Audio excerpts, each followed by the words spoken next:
Më shumë se 12 katë nuk mund të lejojmë. Sa katë më lartë keni me leju me u ndërtu në Malishev? Tash besoj që më shumë se 12 katë nuk mund të lejojmë, ndërsa kërkesat janë që... Cilat lagje, a keni përcaktuar cilat lagje janë deri në 12 katë? Po në lagjet e Mirditës mirë, po ndoshta edhe në qendër të Malishevës, sepse aty mendojmë që është kërkesa e vetë pronarëve, se tash disa prona që kemi atje janë prona private dhe njerëzit mendojnë që t'i ndërtojnë pronat e tyre me tash ne po i quajmë rokaqej, sepse Malisheva gjithmonë ka pas një ndërtim tult edhe nuk kemi mësuar që të kemi ndërtime të larta, prandaj për neve është një atraksion edhe urbanistik, mirë po edhe krijojmë shumë zgjidhje për qytetarët e komunës Malishevë që ta nxisim jetën aty, ti thrasim njerëzit, fëmijët tanë që ta ndërtojnë të ardhmen në Malishevë, mos të na ikin nga Malishevë, mos shkojnë as në fushë Kosovë, as Prishtinë, as në edhe që kjo jetë ne ja kemi arrit jetë që ta bëjmë jetën e re në Malishevë, që t'i kthejmë fëmijët tanë, sepse në të kaluarën ka qenë një diskurs ku edhe bizneset nuk e kanë pa të ardhmen në Malishevë për shkak se e kanë pa perspektivën e vetë zhvillimit tyre në për komuna tjera, se kanë shku banor më shumë. Edhe mirë po tash me mundësitë dhe nxitjet që ne kemi bërë atje, e kemi kthy edhe investimet private, në fakt, edhe i kemi kthy banor që patën fillu me ikën nga Malisheva, duke ble prona patentshmëri në fushë Kosovë, veçanërisht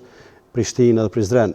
Kurse tash banorët e tonë po kthehen, po i shesin pronat që kanë blerë më herët atje dhe po kthehen në Malishevë, sepse e kanë pa që Malisheva ka marrë një rrugë të re, ka marrë një zhvillim të ri, edhe vërtet është një ndjenjë shumë interesante në Malishevë, se si sektori privat mbrana mandatit tim 4 vjeçar ka investuar dikon më shumë se 220 milion euro. Një anë e kësaj që po thuar është që dikush mund të më thonë keni betonizu sheshi sidomos. Çka kime investu në gjelbrim? Tash po du me të pyet, në 4 vitet e ardhshme, a jetu menu për gjelbrim? Sidomos shesh, a është pak si shumë betona? Jo jeta kjo, ne projektet cilat i kemi bërë ato nuk bën me gjelbrim, bën me beton, se krejt botën këto investime bëhen me beton, edhe kjo kritik që apo kjo qëndrim që ka dalë shumë, s'kan pas asnjë drejtim të ankesave, kanë thonë beton, mirë po garazhat apo parkingjet në toksore, jeta ne që kemi po në Malishevë, janë dikon 250 garazha. A janë qela ato, se kur kemi qenë tu i maru, a janë kry? Janë në shfrytëzim të qytetarëve, tash ne jemi duke i pilotuar për me pa se sa është numri i autometeve që janë aty, edhe me që edhe në të ardhmen afërt ne sigurisht që do t'i lëshojmë qira ato, apo do t'i inkasojmë të hyrat nga këto. Të hyrat që sigurojmë ne nga parkingjet në toksore,